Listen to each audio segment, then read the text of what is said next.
What's up, guys? Welcome back to Newswave. First of all, congratulations to Matthew, who won the game console giveaway. I put the announcement out on Twitter yesterday, and he went with a Nintendo Switch. So the Switch is being sent out to him, so congratulations once again to Matthew. We do, of course, have the $100 gift card giveaway for the PlayStation Store, Steam, Xbox, or Switch, whichever one you want it for. So that is also going on now down in the description. You can check that out. But congratulations to Matthew. Hope you have a lot of fun with the Switch. 2019 is going to be a good year for that system, is what we'll go with. And hopefully we'll see a Direct soonish that can kind of put a roadmap out there for us. As for today, we're going to go over a few things. I kind of want to point a few things out to you guys for CES to kind of look out for, mostly keynotes, and AMD at least announced a few things beforehand that may or may not disappoint some of you guys, as a lot of people were hoping for new GPUs or a GPU line to be shown, and that didn't necessarily happen, but it doesn't mean that that could not happen. And we also saw Nintendo seemingly confuse the internet, or at least a lot of media websites talking about home consoles and apparently them moving away from them. We'll talk about that as well. As always, guys, enjoy these videos. Hit the like button. It does help out. We're going to start with a very weird liquidation sale that seemed to pop up on Target's website. And I want to point this out just in case you can still take advantage of this out of nowhere liquidation sale on a bunch of old 3DS games. I say old, but really a couple years old, I guess, at this point. But there are a lot of the Nintendo Selects, and they drop down to $5 each at Target. I have not tried, by the way, to price match these with some companies like Walmart or Best Buy. They will actually price match based on different sales, and this, once I saw this, screamed price match, so I have not tried it. I also haven't gone to my local Target yet to see if they have some of these games in stock, to see if they are $5, because this is a steal, by the way, at $5 a piece. And we're talking about some of the big ones like Ocarina of Time 3D, for example, A Link Between Worlds, Super Mario 3D Land, Luigi's Mansion Dark Moon, Donkey Kong Country. I mean, just a lot of games. Even like Mario Kart 7 was dropped down to $15. But to hear about some of those other ones for $5 a piece, absolute steal. I would check your local Target just to see if they have some of those in stock, if you've been meaning to pick some up, because you could walk out of there with 4 ridiculously good games for $20. I also have a bit of a warning for people who are looking forward to Kingdom Hearts 3. We're getting close, right?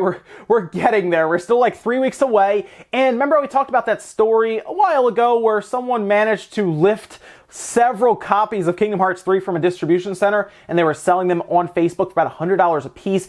And there was some news making the rounds that they managed to sell some of those copies. It looks like they must have, because yeah, leaks are actually coming out online, specifically on YouTube now. People are posting gameplay video of them just running around different worlds, story spoilers. It's out there right now on YouTube. My first concern right away was, what about like thumbnails that could pop up in your recommendeds? If you're just looking up, let me get caught up on Kingdom Hearts, let me see if I can make sense of the story. So you're watching a bunch of YouTubers that are explaining the story, maybe even doing run-throughs of the game and telling you what happened in Kingdom Hearts 1 and 2, or even some of the spin-offs of the series. And then here comes, the final boss or something right there next to you in the thumbnail. That's what I was concerned about. Just keep in mind, they are out there. So if someone says leaked Kingdom Hearts 3 gameplay on your sidebar, they might actually be leaking gameplay. We had another scare for a leak, which fortunately turned out to be false, and that was actually for Resident Evil 2 Remake. Yeah, I know, I was concerned too, because I was like, oh man, they're putting this out there and it's going to get out of control. This was actually when someone was posting on Twitter with a box art copy of what appeared to be Resident Evil 2 Remake, and Nibble was actually posting this on Twitter. However, we did see Capcom Germany actually say, no, this is not real. This is not what, one, the cover art looks like, and two, this is not a legitimate copy of the game. So it seemed like it was someone out there just trying to make the rounds, make a splash that they did have a legitimate copy, and that I guess you should check them out or something. We saw this with Kingdom Hearts 3. It made a big deal about it, obviously, because it actually happened.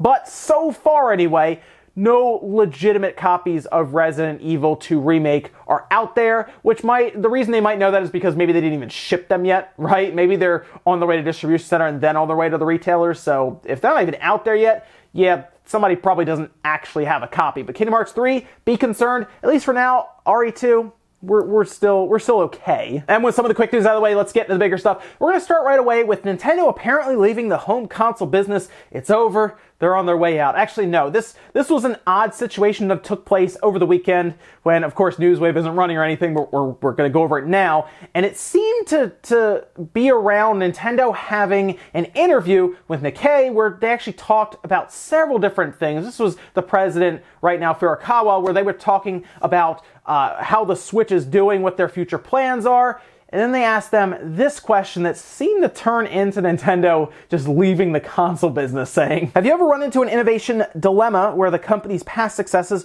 were too big, making innovation impossible? With Furukawa responding, we aren't really fixated on our consoles. At the moment, we're offering the uniquely developed Nintendo Switch and its software, and that's what we're basing how we deliver the Nintendo experience, in quotes, on. That being said, technology changes. We'll continue to think flexibly about how to deliver that experience as time goes on. It has been over 30 years since we started developing consoles. Nintendo's history goes back even farther than that, and through all the struggles that they faced, the only thing that they thought about was what to make next in the long term. Perhaps our focus as a business could shift away from home consoles. Flexibility is just as important as ingenuity. Now he also goes on to talk about how he would like to make more smartphone games, and yeah, all these companies want to make smartphone games. It makes good money. It makes revenue streams just because of the way the free-to-play market works right now on cell phones. It just the audience doesn't seem to care. If the game's free and then you buy into other things to support the game, people are fine with it. Like Fire Emblem in Japan is ridiculously successful when it comes to just bringing in money every month. So Nintendo sees that as an opportunity. We have Mario Kart coming, possibly some other games we'll see. We saw that Advanced Wars trademark move around. That would make sense for cell phones. We've heard about a Zelda cell phone game a while ago. We'll see about that one. That would probably make a lot of money too. But the biggest thing here that people seem to focus on was him talking about how they could shift away from home consoles sometime in the future. Now, he doesn't give us a timetable on this. He doesn't even talk about is it happening now or anything. I think it's pretty clear that this is something that could happen far into the future. Basically, they're saying we're not necessarily locked into any console or anything because the Nintendo experience can exist pretty much anywhere. They've done it with, obviously, cell phones now, right? And they're doing stuff with theme parks, and they're doing a movie, and they're doing a lot of stuff that's not just about home consoles. They're focusing on everything right now, and I think that's important for a company, any of these three companies, to do. With Microsoft working on services right now, Sony's doing other things, I guess. They're doing PlayStation Now that's on PCs, for example. But they're definitely, Sony is the company that's the most focused on, I would say, straightforward on just home consoles with their PlayStation 4. They're not even working on their handheld stuff anymore, it seems. So yeah, they're the most focused out of all of them. Of course, Microsoft is doing stuff with their service-based, Game Pass and their online services and even Windows now. And Nintendo is branching off to all types of entertainment. What they're really saying here is, let's say we move into a future where home consoles are not as much needed since we just stream everything. And I know people immediately go, oh, streaming, that is a possibility. And trust me, everyone kind of sees it as a possibility. Third parties desperately want it because if third parties don't have to pay the 30% or whatever it is, we believe it's 30% now based on what a lot of third parties are saying, specifically Ubisoft. If they don't have to pay the 30% for their digital stuff to exist in, say, Nintendo or Sony or Microsoft Store, and they can just get their own servers and stream it, right? Maybe they go to Amazon or Google or whoever, then that's what they'll do. We saw Ubisoft do this recently with Project Stream and Google with Assassin's Creed Odyssey. That's kind of what they're talking about. They're thinking, well, in the future, we have to plan just in case something else happens to where home consoles become unnecessary. So we got to figure out how we can exist in that kind of a world. Will that eventually happen? It's hard to say.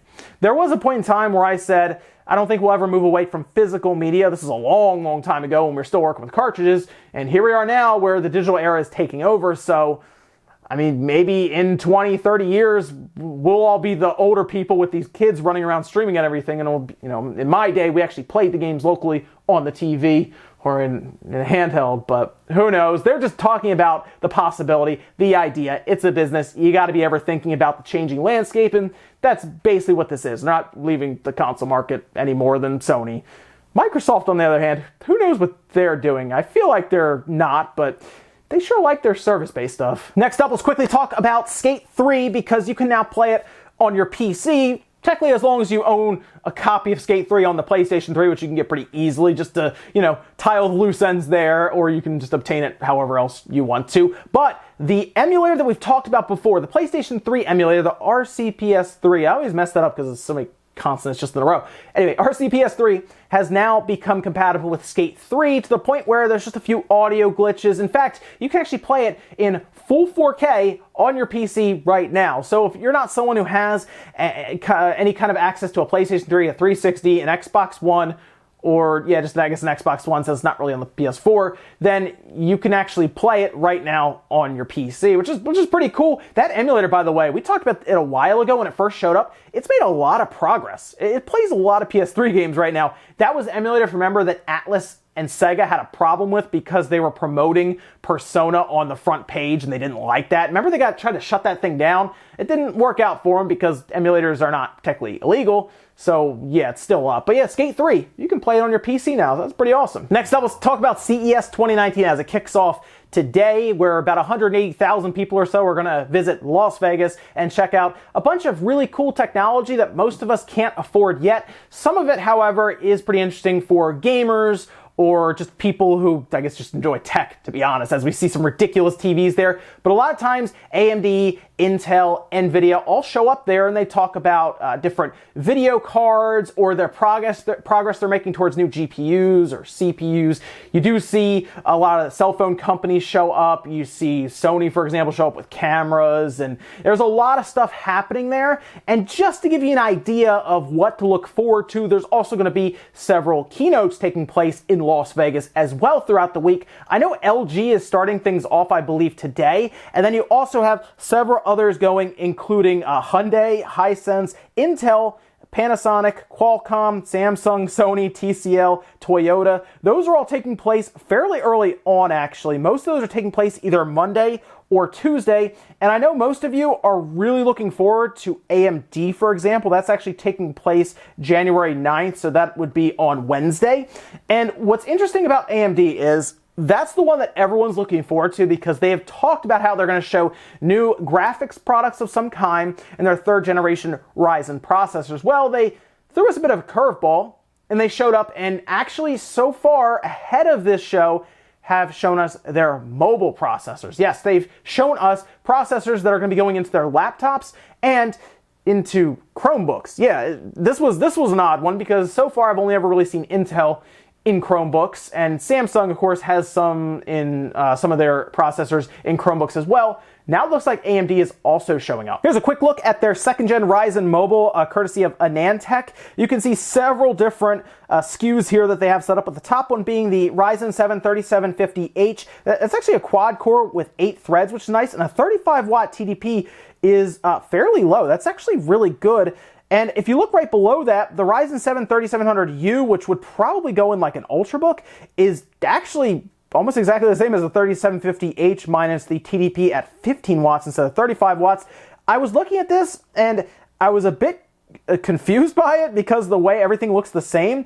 I'm assuming the differences here might be what they can reach in terms of their turbo frequency cap, how long it can keep it, possibly maybe just the heat dissipation, just everything going on there could just be cooler and of course pull less power, which would include a longer battery life and smaller form factors for laptops. That's all I can assume there. Their lowest one they have there is the Athlon 300U. It's a dual core with 4 threads.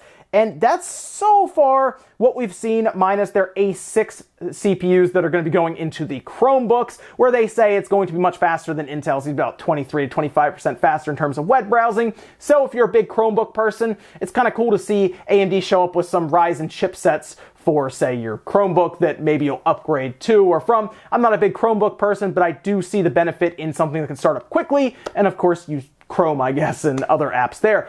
But I'm really curious to see, because they do have their keynote on Wednesday where they're going to talk about more of their roadmap and their progress on their GPUs. And there's always a possibility that they show up and they announce something new, a new video card of some kind, or kind of where they're working towards with their fabrication process and everything. So a lot to look forward to there. Just CES in general will be a lot of fun. You're going to see a lot of ridiculous stuff, but keep in mind, the ridiculous stuff usually leaves stuff that's more toned down for us consumers who can actually buy at a fair price. So keep that in mind. It's cool to see all the shiny stuff, but a lot of times we'll see more consumer-friendly stuff follow. And our last bit of news, let's talk about the Wii U, because for whatever reason, it is being scalped on Amazon right now. And this is something I kind of figured might happen only because the Wii U didn't sell that well. There are really not that many out there. Sure, there might be 14 or 15 million out there. Not all of them, of course, sold, so there are still some out there. But that could lead way to it becoming a fairly rare type of collector's item. It's something I would look into now rather than later, because you can technically go to like a GameStop and get one for $100 to $150 and keep it. The games are probably going to become kind of rare as well, as there are already some that are kind of up there in price. But the system already selling right now for about $800 on Amazon. If you look around other places, you can find it cheaper. What this kind of set off to me was a red flag that maybe it's happening sooner than I thought it would. I mean, there are a few games on there, like something like Mario Maker, of course, that keeps it alive and relevant, but yeah, there will be a point in time, years and years down the road, where maybe it will be hard to find a Wii U, and it might not be 20 years like I thought, it might be like 10. Seriously, we might be talking about the next Switch, and the Wii U is like super hard to find. So keep that in mind. If you're someone who wanted to get and hold on to a Wii U or just collect for it at some point in time, or even the games, you might want to start doing that soon before it gets obscenely expensive. Ladies and gentlemen, that's going to do it here for Newswave. If you enjoyed this video, guys, hit the like button, really helps out. If not, hit the dislike. Leave comments down below about everything we talked about today, whether it is the whole thing around Nintendo seemingly confusing the internet, talking about moving away from home consoles. That's not really what they're talking about. They're just saying, just in case like streaming takes off and there really is no need for home consoles, what do we do? That's all they're talking about. They're looking forward far into the future. And what about CES? Is there any big keynote or item you're looking forward to hearing more about? I'm very curious. I think some people are also excited for some cameras, maybe some better mirrorless cameras with newer features, or even some that are just cheaper. Let me know, guys, down below. Thank you so much for watching, and I'll see you next time.